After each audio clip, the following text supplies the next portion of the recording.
시청자 여러분 안녕하십니까? 6월 5일 굿모닝 YTN 1부 시작합니다. 먼저 주요 뉴스 보고 오겠습니다. 선관위가 감사원 감사를 거부한 것과 관련해서 국민의힘은 노태학 선관위원장의 사퇴를 촉구하면서 선관위와 민주당이 공생관계라고 비판했습니다. 더불어민주당은 대꾸할 가치도 없는 허위 주장에 불과하다며 평가절하한 가운데 오늘 양당 원내대표가 오찬 회동을 열고 관련 내용을 논의할 예정입니다. 서해에 추락한 북한 정찰위성 잔해 무게가 상당한 데다 수중 시야가 좋지 않아 인양 작업에 난항을 겪고 있습니다. 북한은 국제해사기구의 규탄 결의문에 반발하며 예고 없이 2차 위성 발사에 나설 수 있다고 경고했습니다. 국가보훈처가 62년 만에 국가보훈부로 격상돼 출범하는 가운데 초대 수장인 박민식 장관은 오늘 취임식에서 보훈부의 청사진을 밝힐 예정입니다. 750만 재외동포의 정책과 교류 협력 등을 총괄하는 재외동포 청도 오늘 공식 출범합니다. 전북 전주에선 도로를 달리던 테슬라 전기차에서 불이 나 3시간여 만에 꺼졌습니다. 부산에선 승용차가 가드레일을 들이받고 찌그러지면서 40대 여성이 크게 다쳤습니다. 중국 태난먼 민주화 시위 34주년을 맞아 세계 곳곳에서 추모 행사가 열렸습니다. 하지만 중국과 홍콩에서는 삼엄한 경비 속에 일부는 연행되거나 체포되기도 했습니다. 월요일인 오늘 낮 기온이 30도 안팎으로 올라 무더운 날씨가 이어지겠습니다. 중부지방 일부에는 오후에 소나기가 내리겠습니다. 네, 첫 소식입니다. 국민의힘 지도부가 어제 휴일 긴급 최고위원회의를 열고 선관위와 민주당이 공생관계라고 비판했습니다. 더불어민주당은 대꾸할 필요도 없는 허위 주장이라고 되받았습니다. 권남기 기자입니다. 국민의힘 김기현 대표는 노태학 선관위원장의 사퇴를 거듭 촉구한 데 이어 민주당과 공생적 관계가 아니냐는 의혹까지 내놨습니다. 그동안 선관위가 내로남불과 같은 현수막 문구를 쓰지 못하게 막는 등 민주당에 유리한 해석을 내놨다는 걸 근거로 내세웠습니다.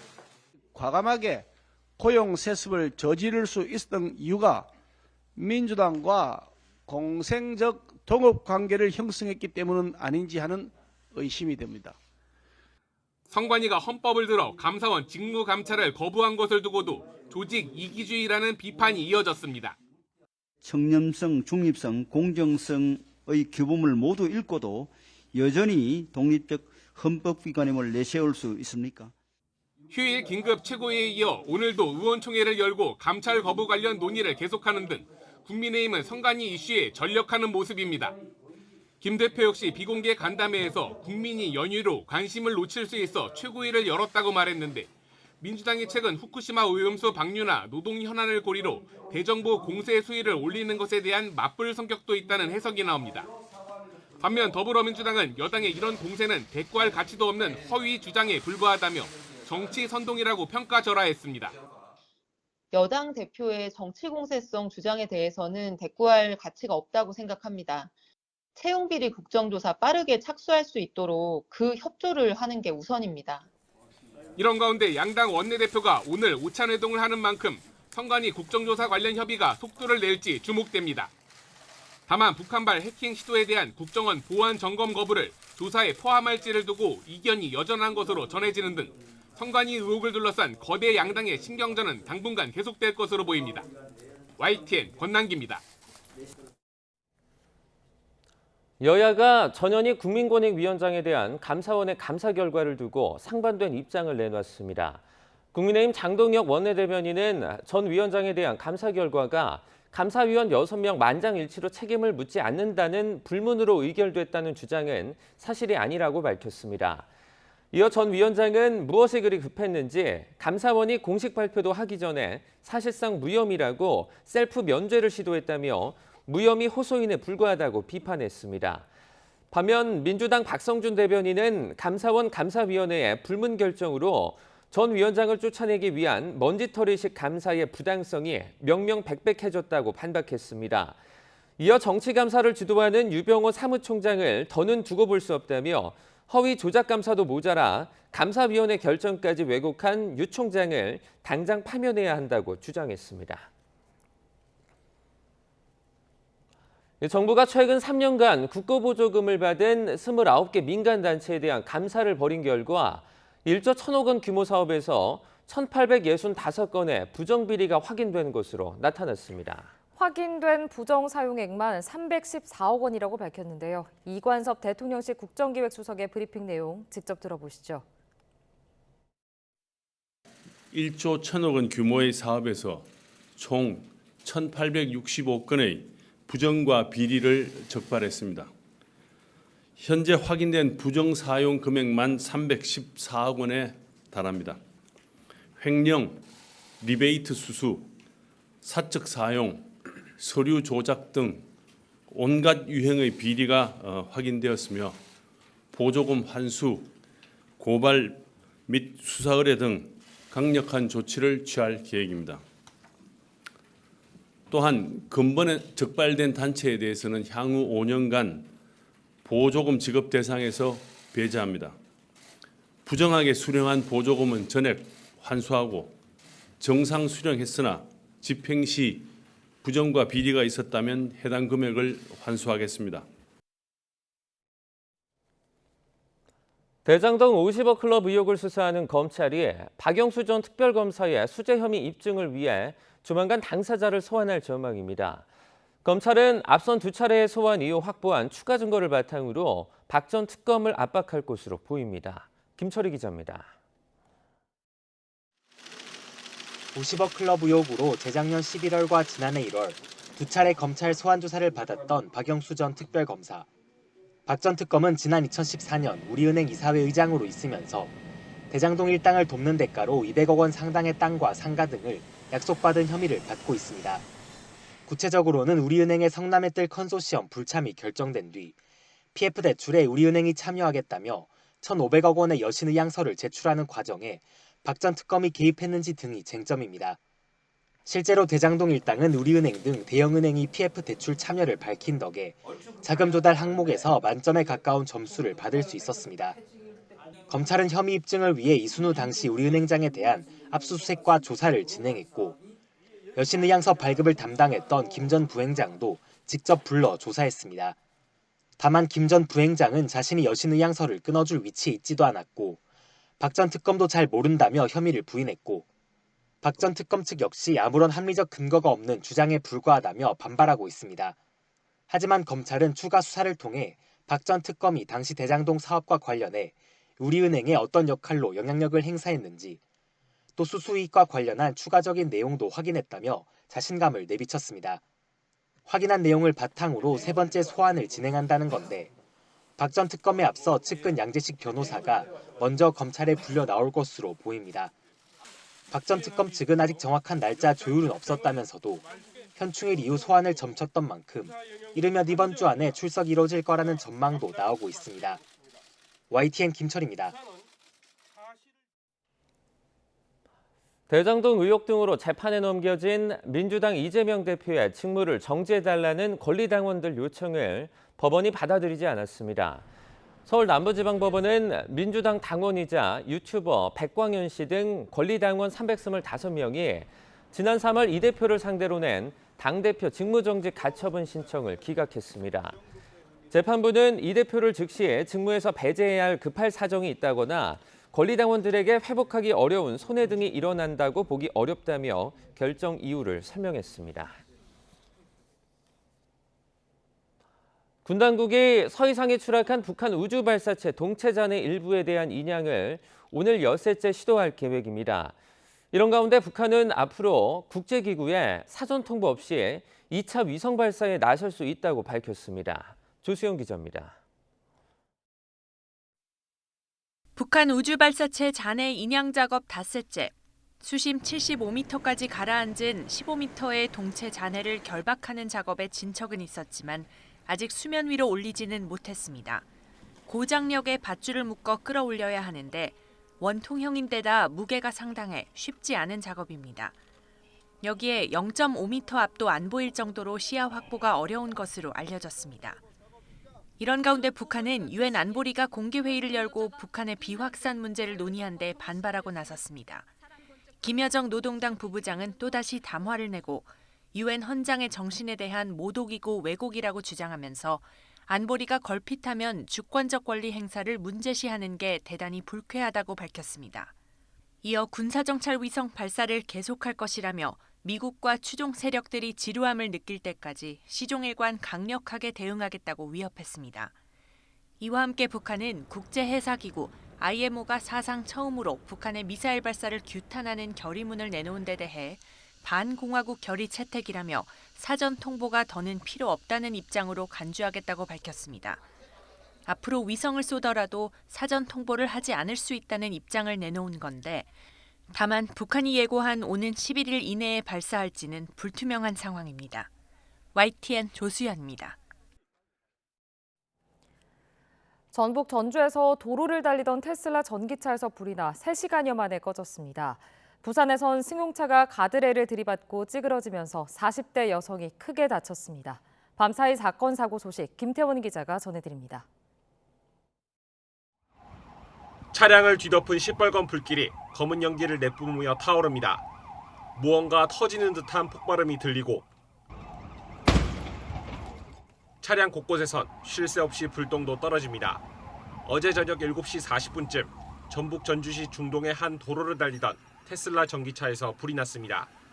연기를 본 운전자가 바로 대피해 다친 사람은 없었지만 소방당국이 이동식 침수조까지 동원한 끝에 불길은 3시간 10여 분 만에야 완전히 잡혔습니다. 차량이 1분만 타면 우리가 추정도 할 수 있는데 내부가 다 탔어요. 고속도로 갓길에 소방차가 줄지어 늘어서 있습니다. 어젯밤 9시 50분쯤 대구 부산 고속도로 부산 방향으로 달리던 차량에서 불이 났습니다. 불은 20여 분 만에 꺼졌지만 차량 한 대가 완전히 불에 탔습니다. 갇힌 부상자를 구하기 위해 소방대원들이 장비를 이용해 차량의 틈새를 벌려봅니다. 차량 앞부분은 형체를 알아보기 어려울 정도로 찌그러졌습니다.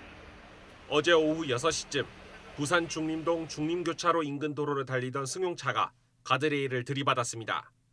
40대 여성이 팔과 허벅지 등을 크게 다쳐 병원으로 옮겨지는 등 2명이 부상을 입었습니다. 일단 엔진 좀 밀고 들어와가지고 앞에 좀 많이 끼어 있었거든요. 좀 많이 다치신 것 같아요. 비슷한 시각 전남 신안군 천사대교 인근 바다에선 9.77톤급 어선 한 척이 침수되는 사고가 났습니다. 선원 5명은 모두 무사히 구조된 가운데 해경은 선박을 인근 섬으로 인양해 정확한 사고 경위를 조사하고 있습니다. YTN 김태원입니다. 서울역 인근 도로에서 택시가 다른 차량 4대와 보행자를 치어 10명이 다쳤습니다. 어제 오후 2시 40분쯤 서울 서계동의 한 도로에서 70대 A씨가 운전하던 택시 차량이 앞서가던 차량 2대의 옆면을 들이받았습니다. 이 사고 후 A씨가 몰던 택시는 반대편 차선을 침범해 갓길에 정차해 있던 차량 2대와 보행자 5명을 치었습니다. 30대 보행자 1명이 중상을 입었고 A씨 등 9명이 가벼운 부상으로 병원에 옮겨졌습니다. 최근 교제 폭력이 잇따르는 가운데 경찰은 피해자 상당수가 보호 조치를 원하지 않아 추가 대처를 하기 어렵다고 해명합니다. 또 교제 폭력에 대한 법이 없어 가해자 분리 조치도 제대로 안 되는데 피해자들은 왜 보호 조치를 받아들이지 않는 걸까요? 강민경 기자가 정리했습니다. 지난달 26일 30대 김모 씨는 교제폭력 혐의로 경찰 조사를 받은 직후 전 연인을 찾아가 준비해간 흉기를 휘둘렀습니다. 피해 여성은 그 자리에서 무참히 살해당했습니다. 흉기 미리 챙겼던데 범행 계획한 겁니까? 그러고 싶진 않았습니다. 피해자라. 경찰은 피해자가 교제폭력을 신고한 뒤 임시거처 등의 보호 조치를 거부해 범죄를 막을 방법이 없었다는 입장입니다. 지난해 신당역 살인사건이 발생했을 때 경찰이 내놓은 해명과 똑같습니다. 그렇다면 피해자들은 왜 보호 조치를 원하지 않는 걸까?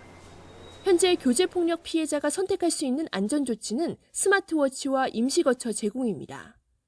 그런데 위급할 때 응급 버튼을 눌러 경찰의 신고자의 위치를 전송하는 스마트워치는 찰나에 발생하는 범행을 막을 수 없다는 점에서 실효성 논란이 있습니다. 임시거처로 옮기는 건 역시 일상생활 제약이 불가피하고 피해자가 오히려 숨어야 하는 것처럼 느껴져서 반발 심리나 거부감이 들 수 있습니다. 내 삶이 제한되는 것 같고 난 죄도 진고 난 잘못도 없는데 왜 가해자는 저렇게 뻔뻔하게 저 테러를 활보하고 있으면서 나는 왜 밤낮으로 이렇게 다른 사람의 감시 속에 있어야 되는 거지? 그 정의가 아닌 생각이 드는 순간 그 보호 조치를 받아들이고자 하는 마음은 없어지는 거죠. 교제 폭력을 저질러 검거된 인원은 지난 2016년 8천여 명에서 지난해 12,000여 명으로 6년 사이 2배 가까이 늘었습니다. 교제 폭력이 어느덧 사회 문제로 자리 잡은 만큼 피해자의 일상 침해는 최소화돼 가해자에 대한 감시 수위는 높이는 방향으로 보호 조치를 개선해야 한다는 지적이 나옵니다. 가해자의 활동 반경을 제한하거나 위치 추적 장치를 달아 피해자 근처로 접근할 수 없게 차단하는 방안이 거론됩니다. 다만 피해자 역시 소중한 생명을 지키기 위해서라도 보호 조치를 자신의 권리로 인식하고 열린 마음으로 받아들일 필요가 있습니다. YTN 강민경입니다. 최근 5년 동안 기내에서 발생한 불법 행위가 300건에 달하는 것으로 나타났습니다. 일각에선 이른바 블랙리스트 제도를 강화해야 한다는 의견도 나옵니다. 최기성 기자입니다. 지난달 26일 한 30대 남성이 200m 상공에서 갑자기 여객기 비상구를 여는 일이 벌어졌습니다. 갑자기 뒤에서 엄청나게 바람이 크게 불고 누가 봐도 문이 열린 상황이 느껴지는 거예요. 이 같은 기내 불법 행위는 지난 2018년 1월부터 올해 4월까지 모두 292건 발생했습니다. 코로나19로 항공편이 줄었던 2020년에는 21건이었지만 올해는 1월에서 4월 사이에만 25건을 기록했습니다. 유형별로는 폭언 같은 소란 행위가 가장 많았고 성적 수치심 유발 행위 등이 뒤를 이었습니다. 대부분 경찰에 넘겨지기는 하는데 사안 경중에 따라 일부는 처벌을 받지 않는 일도 있습니다. 국토부와 항공업계가 근본 대책이 필요하다고 보는 이유입니다. 일부 항공사가 불법 행위 등을 저지른 승객 탑승을 거부하는 이른바 블랙리스트 제도를 정부가 개입해 보완해야 하는 것 아니냐는 목소리도 나옵니다. 아시아나항공과 대한항공은 각각 1999년과 2017년부터 관련 제도를 시행 중이지만 실제 대상이 몇 명인지는 공개하지 않고 있습니다. 항공업계 관계자는 정부 차원에서 항공사의 명단을 공유하면 좋을 것 같다면서 효율성 있게 관리할 수 있는 측면이 있을 것이라며 반기는 입장입니다. 하지만 정부 입장은 다릅니다. 국토부 고위 관계자는 정부가 직접 블랙리스트를 만들 경우 사법권에 개입해야 하는 만큼 검토하지 않겠다는 입장을 분명히 했습니다. 비상구 좌석을 배치할 때 확인 절차를 더 까다롭게 하거나 항공사와 승객 보안이나 안전교육을 강화하는 쪽으로 대책이 마련될 것으로 보입니다. YTN 최기성입니다. 올해 하반기 역전세 대란이 예고된 가운데 정부가 이번 주부터 임대인의 대출 규제 완화 방안을 논의합니다. 무리한 갭 투자로 버거워진 임대인이 아니라 세입자를 보호하기 위한 조건이 뒤따를 것으로 보입니다. 김지성 기자입니다. 집을 팔아도 전세 보증금을 못 돌려주는 이른바 깡통 전세는 지난 4월 기준 16만 3천 가구. 이 가운데 36.7%가 집값이 가장 비쌌던 2021년 9월 이후 체결돼 올해 하반기면 계약이 끝납니다. 임차인들이 전세 보증금을 돌려받지 못하는 전세 대란 우려가 나오는 이유입니다. 정부가 이번 주부터 관계기관 회의를 열어 전세 보증금 반환을 위한 임대인 대출 규제 완화를 논의합니다. 앞서 추경호 경제부총리가 역전세난 우려 대책을 찾겠다고 한 데 따른 겁니다. 제한적으로 대출 규제를 완화하는 부분에 관해서 검토를 하도록 하겠습니다. 여기에는 기재부, 금융위, 그리고 금감원, 국토부 등이 함께 실무적인 검토를 거쳐서 세입자에게 전세 보증금을 반환하기 위한 대출은 이미 여러 상품이 있습니다. 하지만 집값이 9억 원 이하일 때 가능한 특례 보금자리론을 제외하면 대부분 총부채 원리금 상환 비율, DSR 적용을 받습니다. 결국 가장 높은 문턱인 DSR 규제를 낮춰 대출 한도를 늘려줄 수밖에 없다는 판단입니다. 금융당국 관계자는 임차인 보호를 위해 DSR 적용 예외를 합리적인 수준에서 검토하겠다는 방침을 밝혔습니다. 무리한 갭 투자를 했던 임대인까지 보호해야 하느냐는 논란에 어디까지나 세입자 보호에 중점을 둔 제약 조건이 뒤따라야 한다는 지적이 나옵니다. 지금 전세 계약하고 이제 새로 맞이하게 되는 전세 계약의 차이만큼만 딱 비워질 수 있게끔 해가지고 이 위의 용도로는 사용하지 못하게 그런 목적을 명확하게 해서 빌려주는 것이 타당한 것이 아니냐라는 논의가 사실 많이 나오고 있고요. 가계부채 관리의 최후 보루로 여겨지는 DSR 예외가 하나둘씩 느는 가운데 정부는 큰 틀에서 DSR 규제를 유지한다는 정책 기조는 변함이 없다고 강조했습니다. YTN 김지선입니다. 올해 부동산과 같은 증권과 같은 자산 시장에서 지난해와 비교해 세금 9조 원 가까이 덜 거친 것으로 나타났습니다. 기획재정부가 더불어민주당 강준현 의원과 정의당 장혜영 의원에게 제출한 국세 수입 실적 자료를 보면 올해 1월에서 4월 자산시장 관련 세금은 15조 6천억 원 거쳤습니다. 지난해 같은 시기 24조 4천억 원보다 8조 8천억 원이 부족한 금액입니다. 네, 반가운 소식이 들어왔는데요. 김은중 감독이 이끄는 20세 이하 축구대표팀이 U20 월드컵에서 4강에 진출하는 쾌거를 달성했습니다. 취재기자 연결해서 자세한 소식 알아보겠습니다. 허재원 기자. 네, 스포츠부입니다. 네, 4년 전에 이어서 2회 연속 4강 쾌거인데요. 자세한 경기 소식 전해주시죠. 네, 정규 시간 90분과 연장 전후반 30분까지 120분 내내 숨막히는 접전이었습니다. 16강전 이후 하루를 더 쉰 나이지리아가 전반 우세한 경기를 펼쳤는데요. 우리 대표팀은 김준호 골키퍼의 선방으로 여러 번의 실점 위기를 넘겼습니다. 후반에도 일진일퇴의 공방전이 이어졌지만 두 팀은 끝내 골문을 열지 못하고 승부는 연장 승부로 이어졌습니다. 기다리던 골은 연장 전분 5분에 나왔습니다. 이승원의 코너킥을 수비수 최석현이 정확한 헤더로 연결하며 골망을 갈랐습니다. 이후 우리 선수들은 나이지리아의 파상 공세를 침착하게 막아내며 한 골차 승리를 지켜냈습니다. 1대0 승리를 거두면서 준우승 신화를 일궈냈던 4년 전 폴란드 대회에 이어서 2회 연속 4강 쾌거를 달성했습니다. 네, 이제 우승까지 딱 2경기만 남았는데요. 그러니까 준결승입니다. 4강 상대는 결정이 돼 있죠? 네, 우리의 준결승전 상대는 이탈리아입니다. 시간은 우리 시간으로 9일 금요일 새벽 6시입니다. 이탈리아는 콜롬비아를 3대1로 따돌렸는데요. 최근 20세 이하 월드컵에서 3회 연속 4강에 진출했습니다. 8강에서 연장 혈투를 펼친 우리 대표팀으로서는 이번에도 상대보다 하루를 덜 쉬기 때문에 체력 회복이 가장 중요할 것으로 보입니다. 지금까지 YTN 허재원입니다.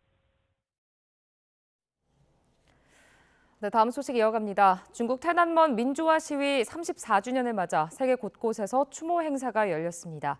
하지만 중국과 홍콩에서는 삼엄한 경비 속에 일부는 연행되거나 체포되기도 했습니다. 김선희 기자입니다. 탱크 모양의 튜브 위에 중국 전통옷과 고민형 탈을 쓰고 시위에 나선 사람들. 태난먼 사태 34주년을 기념해 호주 시드니에 100여 명의 사람들이 모였습니다. I'm a witness and the survivor of the Tiananmen massacre in 1989, and our generation will never forget our painful experience. In memory of these people who died for democracy and justice 34 years ago. 독일 베를린에서도 휴대전화와 촛불을 든 시위대가 광장으로 모여들었습니다. 브란덴부르크 문 앞에 자유가 새겨진 깃발을 들고 밤을 새워 인권 수호를 외쳤습니다. We urge the EU and the German government to always keep human rights on the negotiation table. Do not make deals without taking consideration of human rights. 세계 곳곳에서 태난먼 시위 34주년을 기념하는 추모 행사가 열렸습니다. 미국 맨해튼에서는 홍콩 당국의 압박으로 폐쇄됐던 태난먼 시위 추모 기념관이 오픈했습니다. 미국에 거주하는 중국 활동가들이 주축이 돼 설립됐는데 시위 당시 피 묻은 옷가지와 신문과 편지 등이 고스란히 전시됐습니다. If I will say it's very simple, don't forgive, don't give up. That's my message for many Chinese people. 반면 중국은 삼엄한 경비 속에 일부 시민과 차량이 검문을 당하기도 했습니다.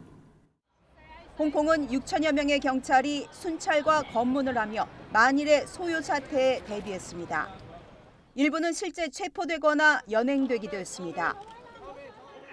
중국이 1989년 태난먼 사태 이후 민주화 요구 시위를 유혈 진압하면서 홍콩 빅토리아 파크에는 매년 수십만 명 규모의 촛불 시위가 열렸습니다. 하지만 홍콩 경찰은 코로나19를 이유로 30여 년 만에 처음 추모 집회를 허가하지 않았고 지난해부터는 빅토리아 파크를 아예 봉쇄했습니다. YTN 김선입니다. 조 바이든 미국 대통령은 대규모 인명피해가 발생한 인도 열차 사고와 관련해 애도를 표했습니다. 바이든 대통령은 성명을 내고 인도에서 치명적인 열차 충돌 사고가 발생했다는 소식에 마음이 무너진다며 사랑하는 사람을 잃은 인도인들과 부상자들을 위해 기도한다고 말했습니다. 또 미국과 인도는 두 나라를 하나로 묶는 가족과 문화의 유대에 뿌리를 둔 깊은 결속을 공유하고 있다며 미국인들은 인도 국민과 함께 애도한다고 밝혔습니다. 어제 폐막한 아시아 안보회의 샹그릴라 대화에서 미국과 중국의 국방수장 간 회담이 불발된 가운데 미국 중심의 기밀 정보 공유 동맹인 파이브 아이즈 국가 고위 당국자들이 만나 대중국 견제를 강화했습니다. 미 국방부는 일라이 레트너 인도 태평양 안보 담당 차관보를 비롯해 영국, 캐나다, 호주, 뉴질랜드 국방부 고위 관리들이 샹그릴라 대화 기간에 회동했다고 밝혔습니다. 미 국방부는 5개국 간 공유된 가치와 규칙 기반의 국제 질서를 유지하기 위한 흔들림 없는 약속에 대해 의견을 나눴다고 설명했습니다. 미국이 중국에 대해 반도체 기술 통제를 강화하는 사이 일본이 국가적 역량을 모아 반도체 산업의 부활을 시도하고 있습니다. 일본이 미국과 밀착하고 또 역할이 커질수록 우리나라의 입지가 좁아질 수 있어 기술 경쟁력 확보가 더 중요해지고 있습니다. 보도에 박홍구 기자입니다. 일본 기시다 후미오 총리는 지난 18일 G7 정상회의를 앞두고 글로벌 반도체 기업의 대표 7명을 총리 관저로 초대했습니다. 기시다 총리는 이 자리에서 반도체 사업 부활과 일본에 대한 투자 확대를 적극 지원하겠다고 말했습니다. この我が国の半導体産業の復活、また日本への投資の拡大を目指して、私も政権発足以来取り組んできました。 이런 요청에 호응하듯 일본에는 대규모 투자가 이어지고 있습니다. 미국 마이크론은 약 5조 원을 투자해 히로시마에 D램 생산 라인을 만들기로 했고 타이완의 TSMC는 내년 말 완공을 목표로 구마모토현에 파운드리 공장을 짓고 있습니다. 또 미국 IBM은 일본 정부가 지원하는 반도체 연합 라피더스와 협력해 2나노 칩 생산을 준비하고 있습니다. 미일 정부 간 공조도 강화되고 있습니다.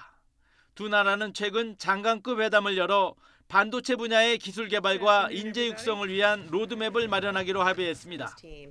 미일 두 나라의 밀착과 그에 따른 일본의 역할 확대는 한국의 제조 역량 축소로 이어질 수 있다는 점에서 국내 반도체 업계는 긴장하고 있습니다. 일본이 미국에 적극적으로 협조를 하면서 우리 일본 기업이 만든 시스템 반도체를 사달라, 미국이 예를 들어서 뭐 그렇게 나올 수도 있고. 하지만 한일 간 반도체 기술 격차가 이미 크게 벌어져 있어 일본의 반도체 부흥 노력의 결과는 제한적일 수밖에 없을 것이란 전망도 있습니다. 생산 역량 이런 것들은 확보될 수도 있을지 모르겠지만 그게 어떤 메이저 플레이어가 되기에는 좀 무리가 아닌가라는 생각이 들고요. 최후의 어떤 보루같이 만들 수 있는 플레이어가 하나 정도 더 있길 원하는 게 아닌가. 미중 대립을 계기로 반도체 생산 재진입을 노리고 있는 일본. 단기간에 제조 경쟁력을 갖추기는 어렵더라도 반도체 생산을 본격화할 무렵에는 우리에게 현실적 위협 요소가 될 수 있을 것으로 보입니다. YTN 박홍구입니다.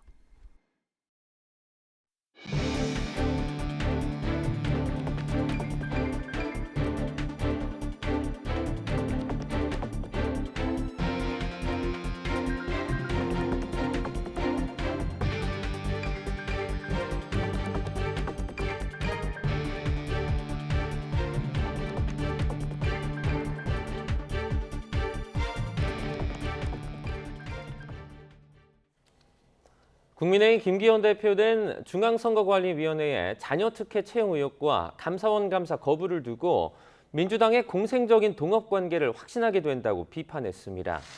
김 대표는 긴급 최고위원회의에서 선관위가 주요 선거 때마다 민주당에 유리하도록 편파적인 해석을 했던 사례가 많았다며 이같이 말했습니다.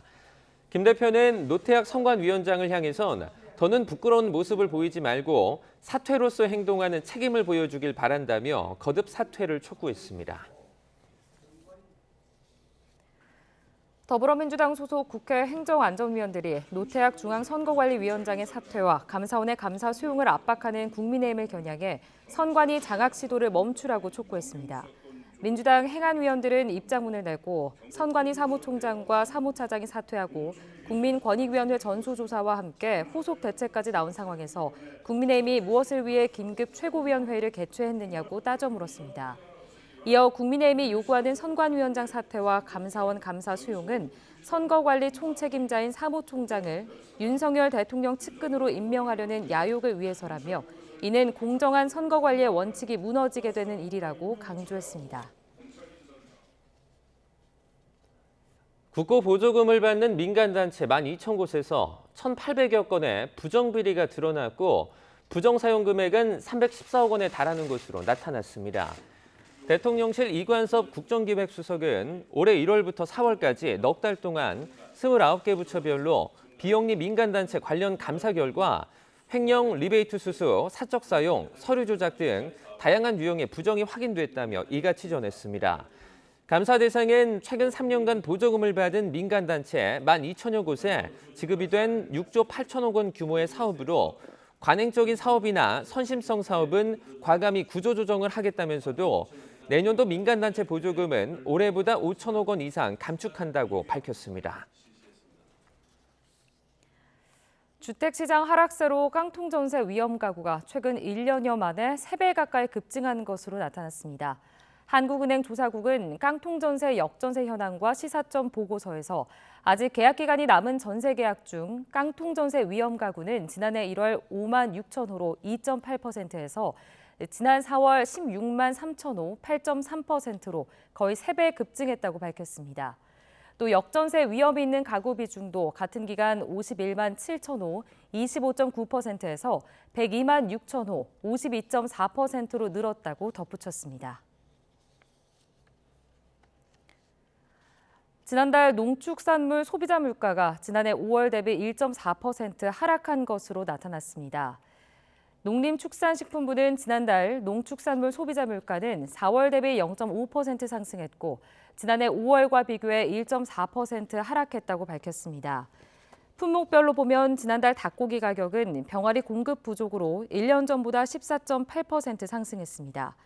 양파 가격은 33.5% 비쌌는데 정부는 가격 안정을 위해 수입 양파 5천 톤을 공급할 계획입니다. 농림축산식품부는 농축산물 소비자 물가가 안정세를 보이고 있으며 이번 달 이후에도 공급 여건이 개선돼 이런 흐름이 이어질 것이라고 내다봤습니다. 국토교통부는 지난 2018년 1월부터 올해 4월까지 기내 불법 행위가 모두 292건 발생했다고 밝혔습니다. 코로나19가 창궐하면서 항공편이 줄었던 2020년에는 21건, 2021년엔 24건을 기록했지만 올해는 1월부터 4월 사이에만 25건으로 나타났습니다. 유형별로 보면 폭언 같은 소란 행위가 161건으로 가장 많았고 성적 수치심 유발 행위가 59건 등으로 뒤를 이었습니다. 인천에 있는 학원이 인가받은 국제학교인 것처럼 운영해 오다 교육청에서 등록 말소 처분을 받았습니다.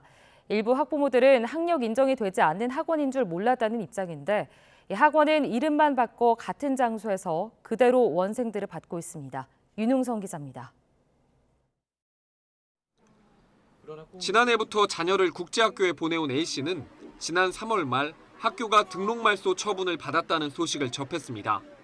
학교로 알고 있었던 곳이 교육청엔 학원으로 등록돼 있었다는 사실도 그제야 알게 됐습니다. A씨는 입학 안내서나 공지사항에 모두 학교라고 돼 있었다며 학교가 아닐 거라고는 상상조차 하지 못했다고 주장합니다. 어느 부모가 이 거액을 들여가지고 학교 갈 시간에 학원을 보내겠냐는 거예요. 너무 상식적인 얘기인 거죠.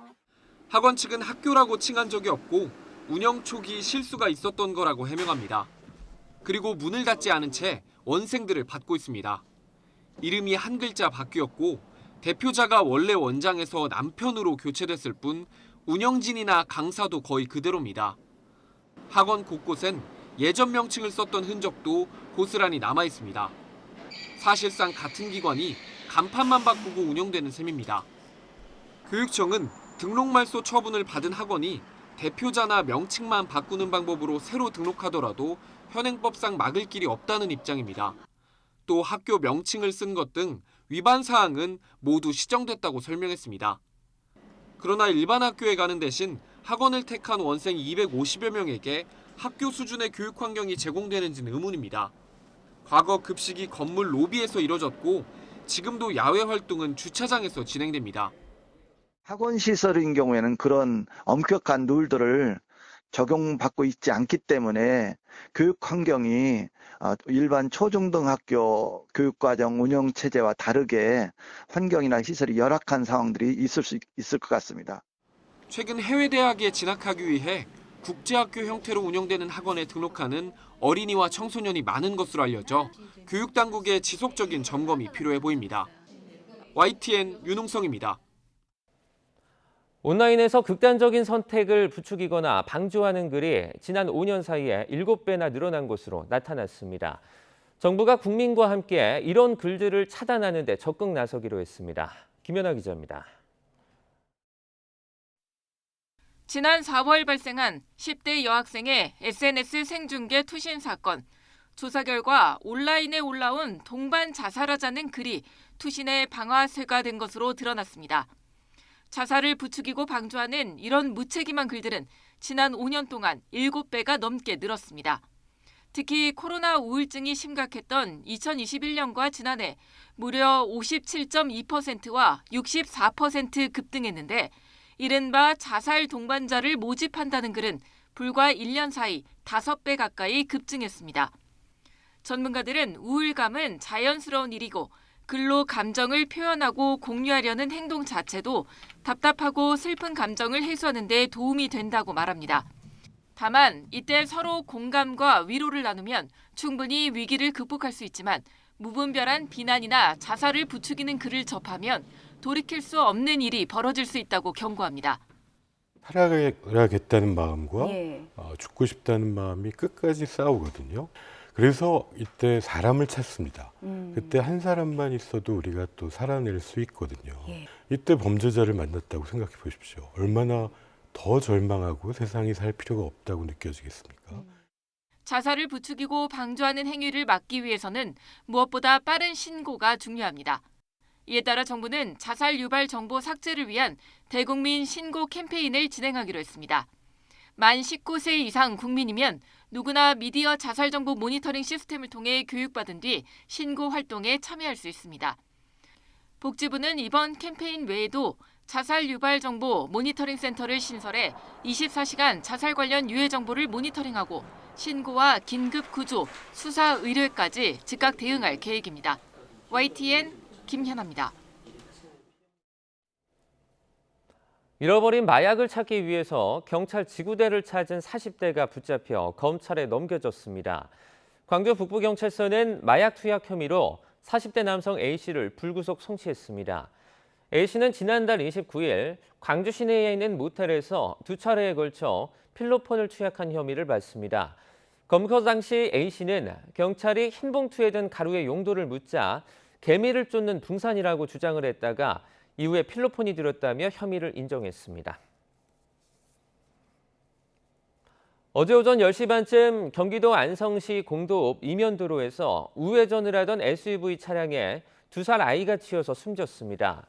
또 아이와 함께 놀던 10살짜리 친형도 얼굴에 찰과상을 입어 병원 치료를 받고 있습니다. 경찰 조사 결과 동생은 형이 밀어주는 스케이트보드 위에 타고 있다가 우회전을 하던 차량에 치인 것으로 드러났습니다. 사고가 난 도로는 스쿨존이나 우회전 신호가 있던 곳은 아니었던 것으로 파악됐습니다. 경찰은 사고 장소가 우회전 차량 일시정지 의무가 있는 곳인지 등을 포함해 정확한 사고 경위를 조사하고 있습니다. 어젯밤 9시 50분쯤 경북 경산시 남천면 대구 부산 고속도로 부산 방향으로 달리던 승용차에서 불이 나 20여 분 만에 꺼졌습니다. 다친 사람은 없었지만 차량 한 대가 모두 불에 탔습니다. 소방당국은 차량 앞 엔진 부분에서 불이 시작됐다는 운전자 진술을 토대로 정확한 화재 원인을 조사하고 있습니다. 6월 5일 미리 보는 오늘입니다. 국가보훈처가 오늘 62년 만에 부로 승격하는 가운데 윤석열 대통령이 박민식 초대 국가보훈부 장관과 윤종진 차관에게 임명장을 수여합니다. 대통령실은 오늘 오후 용산 대통령실에서 임명장 수여식이 열린다고 밝혔습니다. 750만 재외동포의 정책과 민원 서비스, 교류협력 사업 등을 총괄하는 재외동포청이 오늘 공식 출범합니다. 외교부는 재외동포청이 오늘 개청식을 열고 인천 송도 본청과 서울 광화문 재외동포 서비스 지원센터가 업무를 시작한다고 밝혔습니다. 국민의힘이 연일 선관위를 향한 공세 수위를 높이는 가운데 오늘은 선관위 의혹 관련 긴급 의원총회를 엽니다. 이 자리에서 선관위의 감사원 직무감찰 거부와 관련한 긴급 현안 논의를 진행할 예정입니다.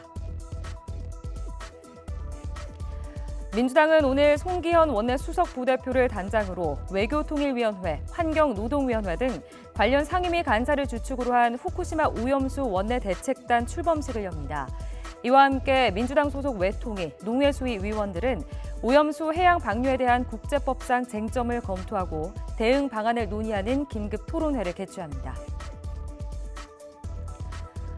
선관위 국정조사를 추진하는 여야가 조사 범위를 두고 이견을 보이는 가운데 양당 원내대표 회동에서 협의가 진전될지 주목됩니다. 국민의힘 윤재욱 더불어민주당 박광훈 원내대표는 오늘 오찬 회동을 열고 원내 현안 등을 논의할 예정입니다. 지금까지 미리 보는 오늘이었습니다.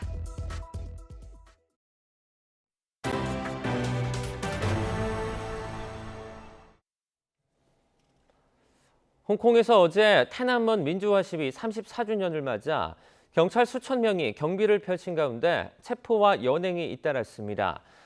홍콩 거리 곳곳에서 불신 검문이 이루어졌으며 저녁 시간 야당 지도자와 민주활동가 등이 속속 경찰에 연행됐습니다. 홍콩 명보는 오후 7시쯤 번화가인 코즈웨이베이의 한 백화점 앞에서 군소야당인 사회민주연선의 찬포인 주석이 연행됐다고 전했습니다. AFP 통신은 오후 7시 30분까지 코즈웨이베이에서 최소 10명이 경찰에 연행되는 것이 목격됐으며 한 여성은 연행이 되면서 촛불을 들어올리자 육사를 추모하자라고 외쳤다고 전했습니다. 6.4 天安문 시위 희생자 추모 행사가 중화권에서는 유일하게 타이완에서 열렸습니다. 중앙통신사 등 현지 언론에 따르면 어제 타이베이 자유광장 안에서는 앞서 홍콩에서는 철거된 天安문 시위 추모 조각상 수치의 기둥이 세워진 가운데 추모 행사가 열렸습니다. 저녁에는 타이베이 장제스 기념관에서도 국내외 활동가와 망명한 홍콩 정치인과 시위자 등이 참석한 가운데 촛불 집회가 열렸습니다. 전 세계가 이상기후에 시달리며 각국이 대책 마련에 고심하고 있습니다.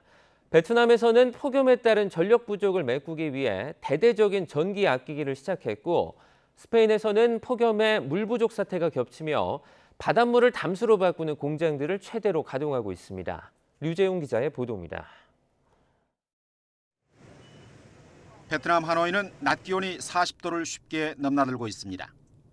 이달에는 더 극심한 폭염이 예보돼 있습니다.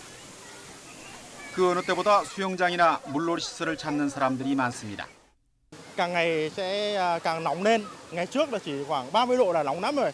Bây giờ là 40 độ, con người phải càng ngày càng phải thích nghi dần. 문제는 전력난입니다. 정부는 전력을 수입하기로 하면서도 대대적인 전력 아끼기 캠페인에 나섰습니다.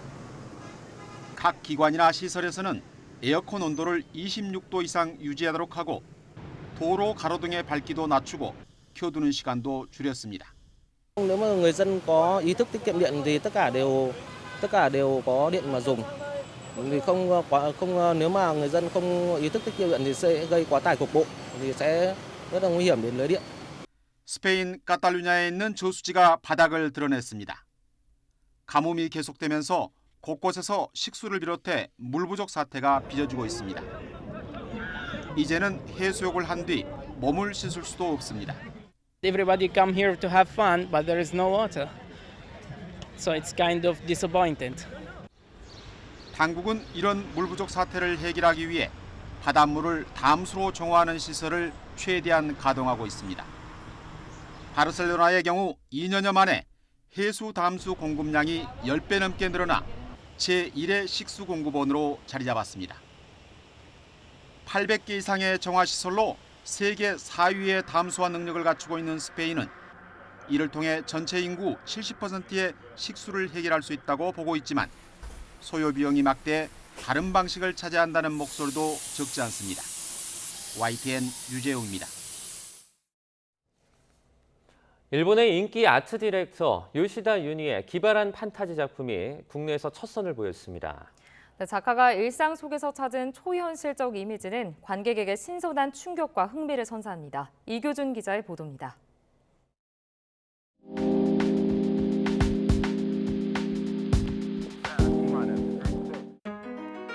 과일이나 햄버거 일부를 모자이크 처리한 작품. 얼핏 보면 컴퓨터 그래픽 이미지 같지만 하나하나 큐브 모양으로 잘라 끼워 넣은 뒤 촬영한 것입니다. 뒷굽을 야채와 과일로 만든 하이힐에서 날카로운 칼날이 진한 듯한 모델의 머리칼과 꽃다발, 수백 건의 잡지로 만든 여성의 모습.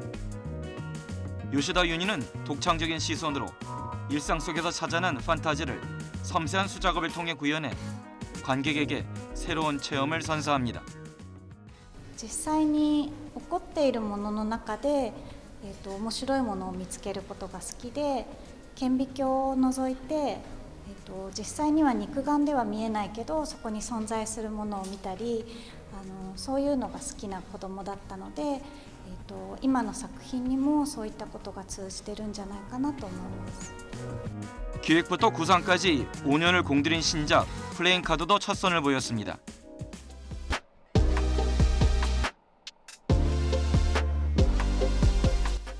인물과 과일, 꽃, 음식 등을 총동원해 펼친 기발한 상상력의 여정을 한눈에 볼 수 있습니다.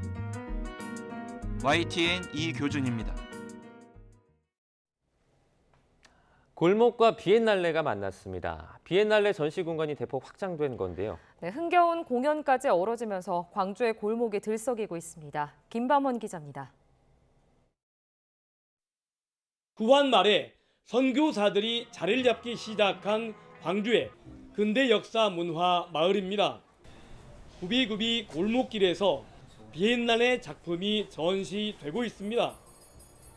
딱딱한 전시 공간에서 벗어나 골목으로 파고든 겁니다. 주민들이 만들어낸 기획자들이 함께 만들어낸 콘텐츠가 있습니다. 그래서 비엔날레 보시고 양림동에 오셔서 이제 예술 작품을 감상하시면서 어떻게 보면 예술 관광이 될 수 있게 양림동 지역민들이 함께 만들어낸 미술 축제라고 할 수 있습니다. 작가는 광주 비엔날레의 스위스 국가관을 위해 갤러리를 선뜻 내놨습니다. 주말에는 길거리 공연과 댄스 경연 대회도 열립니다.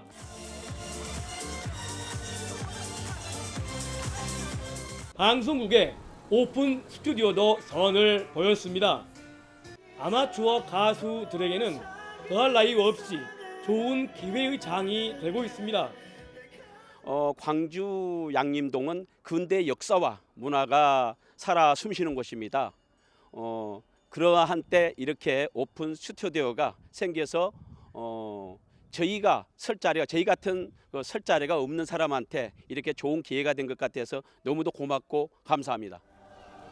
광주 양림동 일대는 여러 테마 카페와 공방 등도 들어서면서 예향 광주의 문화 발전소 역할을 톡톡히 하고 있습니다. YTN 김범환입니다. 우리나라 20세 이하 축구대표팀이 U20 월드컵에서 2회 연속 4강에 오르는 쾌거를 달성했습니다. 김은중 감독이 이끄는 우리 대표팀은 아르헨티나의 산티아고 델 에스테로에서 열린 U20 월드컵 8강전에서 연장 접전 끝에 나이지리아를 1대0으로 꺾었습니다. 전후반 90분을 득점 없이 보낸 우리 대표팀은 연장 전반 5분 이승원이 코너킥을 최석현이 헤더 결승골로 연결하면서 승부를 갈랐습니다. 이로써 우리나라는 준우승 쾌거를 달성했던 4년 전 폴란드 대회에 이어서 2회 연속 4강 무대를 받게 됐습니다. 우리 대표팀은 아르헨티나 라플라타로 장소를 옮겨 9일 새벽 6시에 이탈리아와 준결승전을 치릅니다. 방탄소년단 정국이 다음 달에 멤버 중 6번째로 솔로 앨범을 발표합니다. 빅히트 뮤직 관계자는 정국이 다음 달 솔로 앨범 발매를 목표로 준비 중인 것으로 알고 있다고 밝혔습니다. 또 아직 여러 변수가 있어 구체적인 일정은 확정 후에 발표할 예정이라고 덧붙였습니다. 오늘도 낮 동안에 더운 날씨가 이어지겠습니다. 특히 동해안을 중심으로 30도 안팎의 여름 더위가 기승을 부리겠는데요. 오늘 서울의 한낮 기온은 25도로 어제보다는 3도가량이 낮아 바깥 활동하기에는 좋겠고요. 강릉은 31도까지 오르는 등 어제만큼이나 덥겠습니다. 오늘 하늘에는 구름만 가끔 지나겠습니다. 다만 제주도에는 흐린 가운데 오후부터 비가 내리겠고요. 중부 내륙에는 오후 한때 소나기도 지나겠습니다. 아침까지 수도권과 충남, 전북 서부에는 안개가 짙게 끼겠고요. 오후부터 강원 영동에는 바람이 무쳐 강하게 불겠습니다. 현재 기온부터 살펴보겠습니다. 현재 서울 기온은 17.8도, 포항은 21.4도, 부산은 22.1도를 보이고 있습니다. 낮 기온은 어제보다 조금 더 낮겠는데요. 서울이 25도, 대전이 27도, 대구는 28도를 보이겠고요. 강릉은 31도, 포항은 29도 선까지 크게 오르겠습니다. 현충일인 내일도 맑고 더운 날씨 속에 중부 내륙에는 소나기가 지날 전망입니다. 지금까지 날씨 정보였습니다. 굿모닝 YTN 1부는 여기까지입니다. 잠시 후 2부가 이어집니다. 함께해 주신 여러분 고맙습니다.